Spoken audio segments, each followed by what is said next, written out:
Well, hey there, everybody. It's Kris from the Rate the Record podcast. And well, the year is behind us now. 2023 is practically behind us at the point of me sending out this video to you, which means all the new music reviews for the year are done at this point. They're all wrapped up.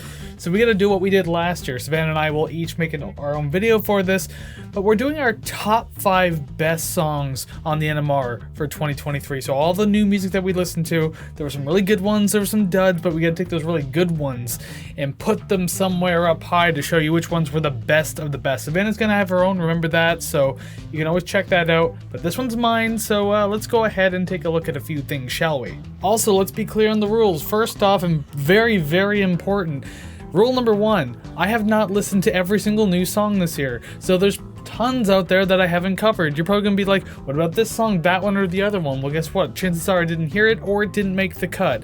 So whatever I chose, it's only what I covered myself personally on the NMR this year, so just that's probably the biggest rule. And second off, once again, it's subjective, but I still want to know your opinions too, but I guess we should start talking about it now. Even though it is a top 5, it's going to be technically 10, because like last year, I do have 5 honorable mentions. 5 songs that I really did enjoy listening to, and I even went back to quite a handful of them and everything like that.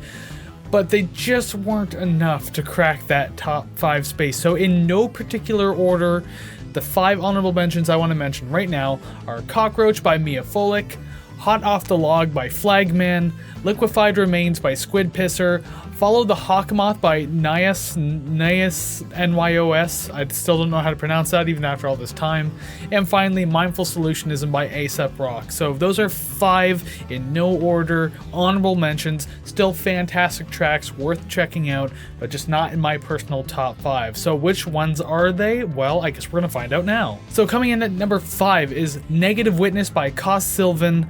So I revisited this one, and this is one of the ones I really, truly enjoyed coming back to. It's got a very muddy production. It's got like a good rough feel to it, but like in the best way. I kind of like that kind of raw, mucky style of production. It's very Queens of the Stone Age sounding to certain respects, and I'm pretty sure if you listen to this, you can catch on to certain things. Maybe a couple other bands in the mix too, so maybe you could tell me more about that. But it's got that great crunchy bass to it, very playful guitar fills and sections. It's generally chill and like good full sound all around. I really liked coming back to this one. Obviously not enough to be at my top, but in the top 5 is still pretty damn good. So I would say check this one out. As a matter of fact, all the links are going to be down in the description anyways. So if you haven't heard this one yet, you might want to jump on this one. Coming in at number 4 on my list is 103 by The Kills. The Kills is a band I've liked for a really long time, and we've even done one of their albums on the show, like way back in season 3. I liked it way more than Savannah, so at least when they release new music, I will be the one to look forward to it, and I very much did. And you know what, this one was like a nice, quieter, slow type of jam, and of course I always talk about Alison Mosshart's vocals. They're so great in this style. She sounds so great when she's singing. I really like this. It's a very dazed and generally enjoyable feeling in this song. That's the best way I can describe it. It's very slow.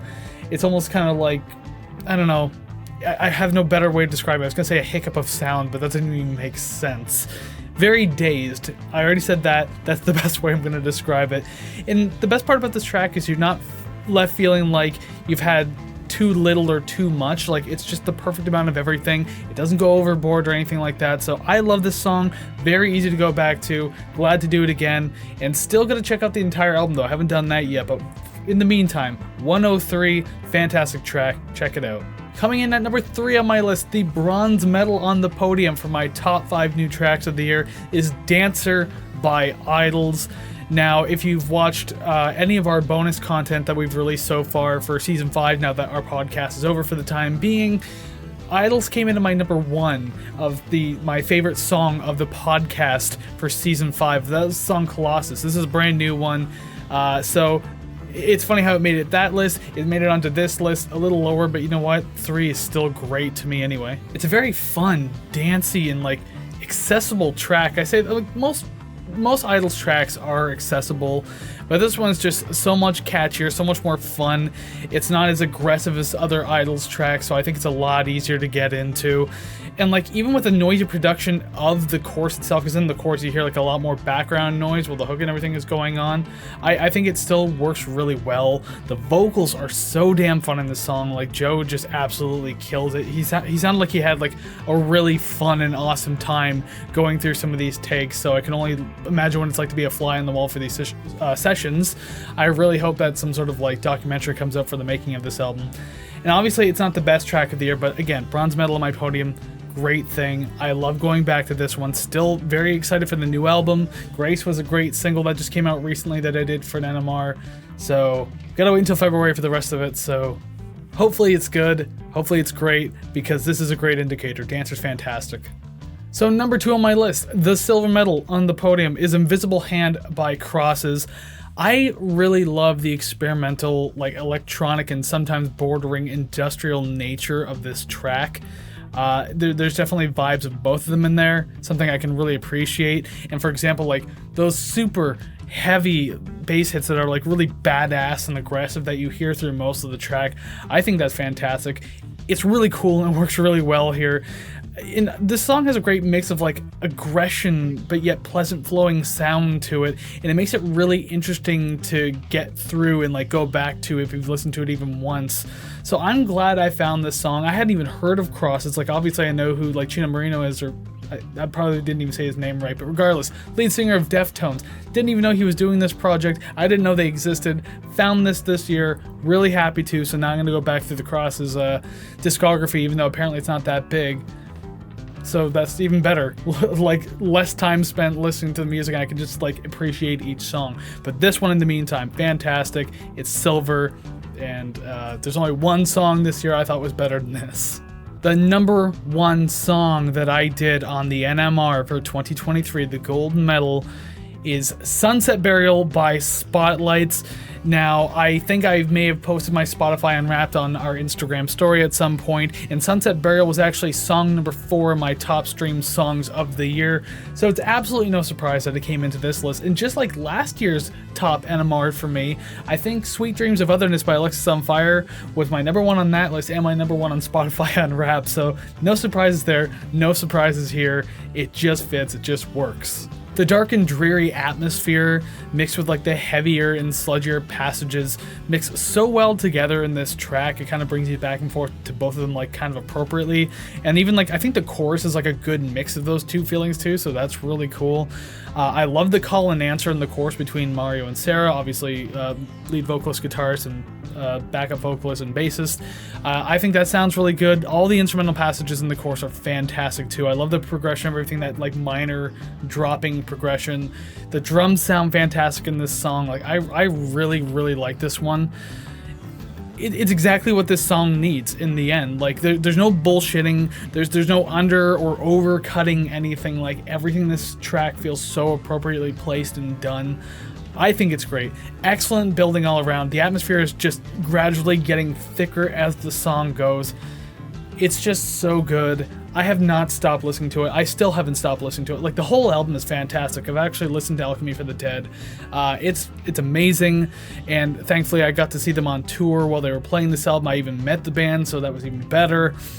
So that just enhances my experience of how much I love Sunset Burial, and I hope you do too.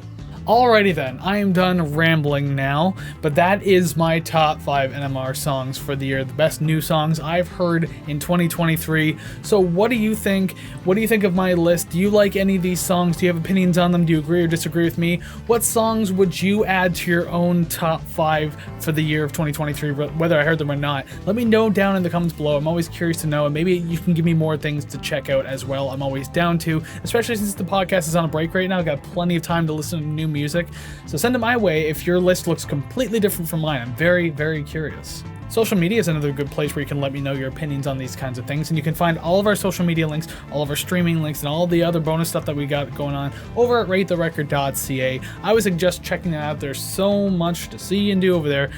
I wouldn't actually say so much to see and do, but there's enough to lead you in some positive directions, again, like social media and streaming, etc, etc. Anyways, go ahead and check that out, please. I said please. So, I mean, At least I'm not being rude about it. And obviously these videos come out at the end of the year, and it also just happens to coincide with the end of season 5 as well. So you can watch all the season 5 content, all the bonus content that we have for it as well. And remember, Savannah has her own best of NMR coming out as well. I believe it's going to be the week after mine, so keep an eye out for that. And I'm sure she's got a lot of good tracks in there that she's got to go through, so I'm very curious to know what she's got on the top of her list. And that's all I have for 2023 in the new music review. So thank you so much for checking this out, and any of the other NMRs you've watched, any of the other podcast episodes that you've watched, any of our content that you've checked out. Thank you so much for being a part of that. I know that we're going on hiatus in 2024. I'm still going to be making some content, and there'll be a video in January talking about that. So hopefully you'll stick around to see that, and stick around for some of the new content while Savannah steps away for a little while. I'm not done yet, so we're going to have a lot of fun. But until then, go listen to some awesome music. Have a safe and happy holiday, and I will see you in 2024. So take care, friends.